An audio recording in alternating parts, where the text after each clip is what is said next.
Hello there, my name is Dr. Jackie Elliott. I'm a consultant in Sheffield and I'm the current chair of Daphne.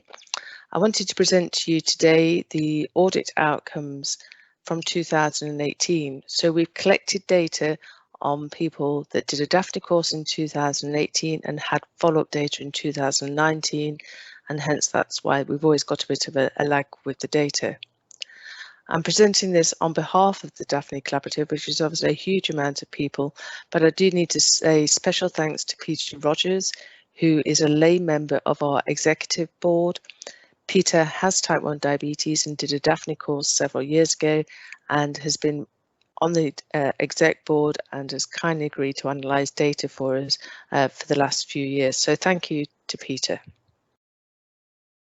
We're very keen for Daphne to prove that it works in the real world. We have a really strong evidence base and several randomized controlled trials have been published. However, that's not quite the same as rolling something out into the real world. And so we try to encourage as many centres as we can to input their data onto the Daphne database. And ideally, we would like more than 75% of paired data at 1 year, so that we know the baseline HbA1cs and the severe hypoglycemia and DKA rates at baseline, but also then again at 1 year.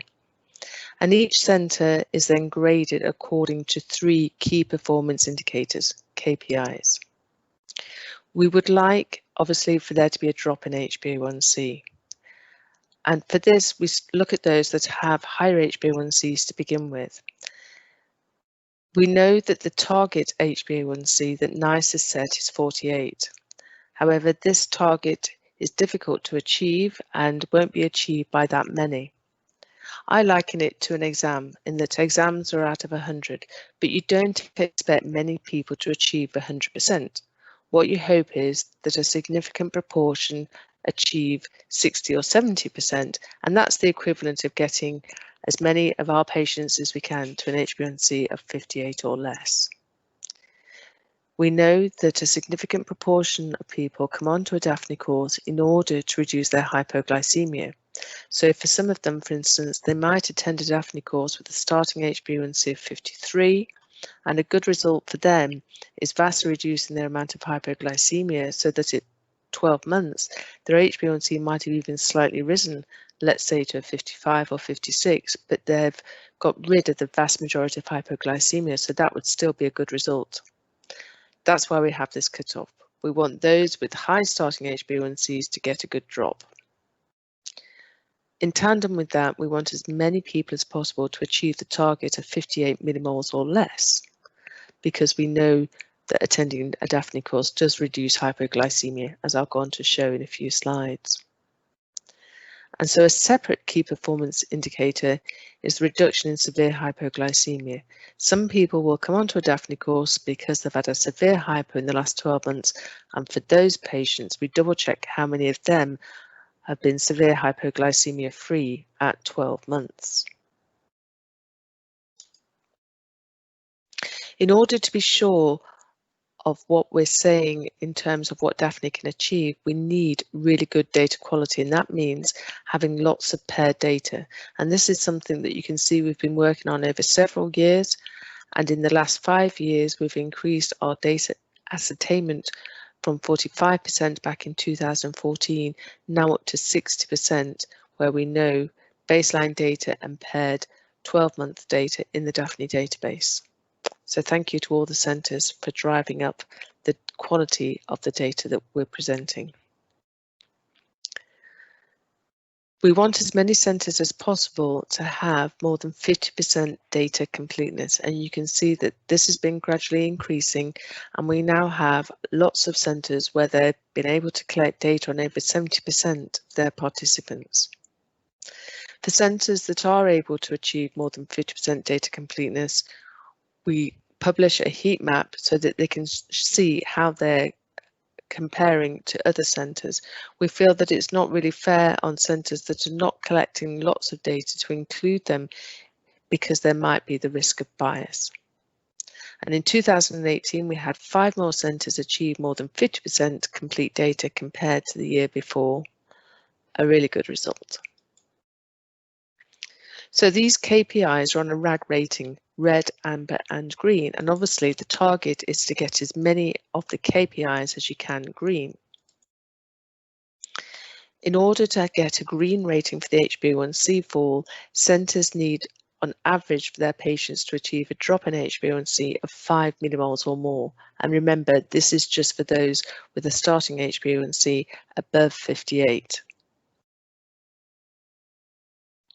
We want as many participants as possible at 1 year to achieve an HbA1c of 58 or less, and we've decided that a green rating for this, you need to get 40% or more of your patients at 58 or less. This is quite a tough KPI, as you'll see from the heat map later on.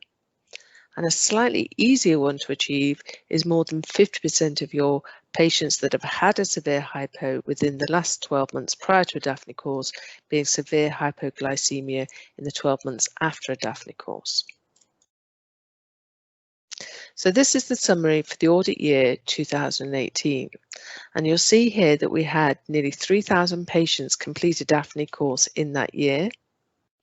And we have paired data in 60% of them. So this is the power of working as a collaborative. We have data on over 1,750 patients. The mean HbA1c drop is 4 millimoles, and we have a high proportion of those now at 12 months achieving an HbA1c of 58 or less, with the vast majority being free of severe hypoglycemia. If we compare that to 2017, we do have slightly less patients actually completing a course, but because we've got better at getting paired data, we now have paired data on a higher percentage than last year.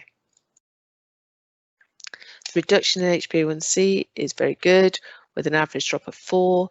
This compares to 4.7 in 2017, but it's a non-significant change. There's no difference between that year and the year before. We do have a slight increase in the number of people achieving an HbA1c of 58 or less. Again, a very positive result, and as we've already mentioned, the vast majority are free of hypoglycemia that's been severe in the 12 months following a Daphne course. This graph compares Daphne results to the National Diabetes Audit. And in the National Diabetes Audit, they publicise the number of people achieving the target of 58 or less, and that's what the y-axis is here. You'll see that consistently the number of people coming into a Daphne course achieving this target is less than the national average, but then there's a big jump. So each year we have between 5 and nearly 8% more people achieving the target by the end of the 12 months. The green bar shows the National Diabetes Audit results, but they've not yet been published for 2018. The other thing that the National Diabetes Audit does is look at the percentage of people with high HbA1c, so above 86 or 10% in old money. And for the last 3 years, that's been fairly consistent between 15.4 and 15.9%.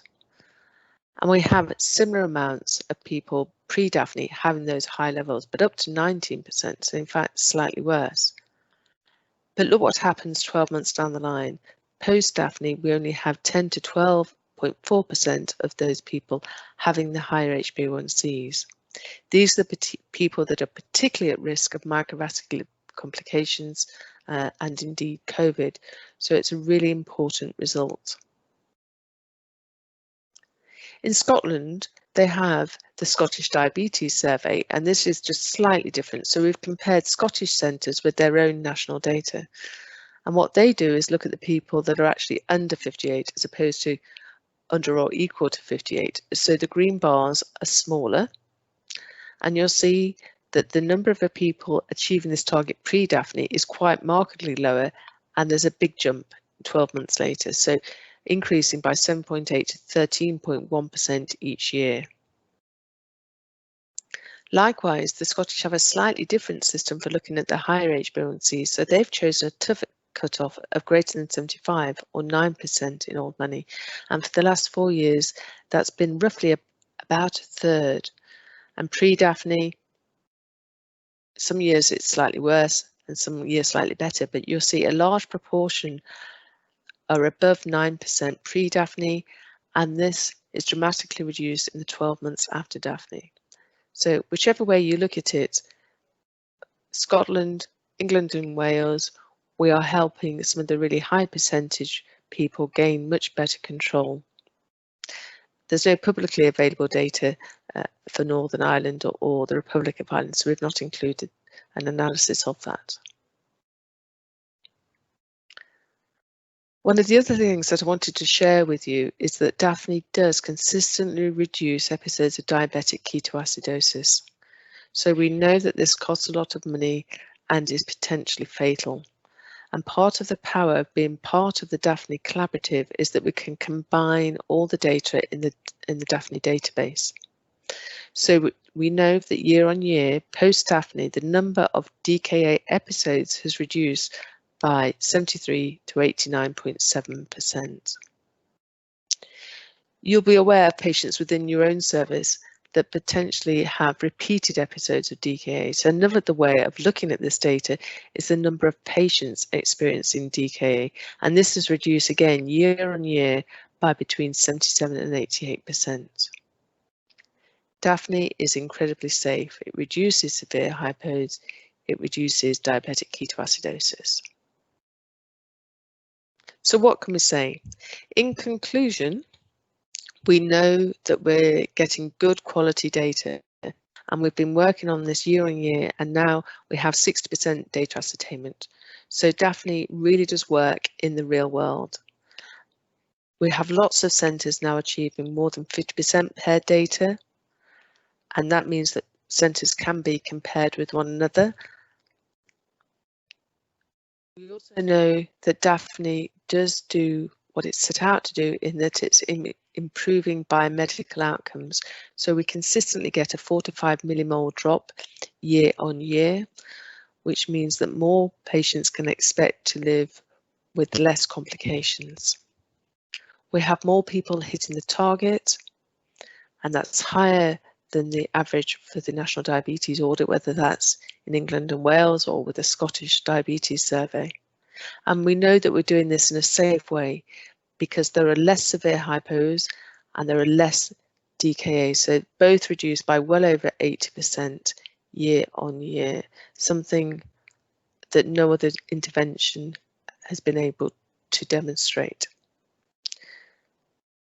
So I'd like to say a big thank you to all the centres for looking after their patients, for inputting the data, and I think that we should be proud that we know that we're delivering an intervention that means that for patients, it helps them live a more normal life with less guesswork, more freedom, and better health.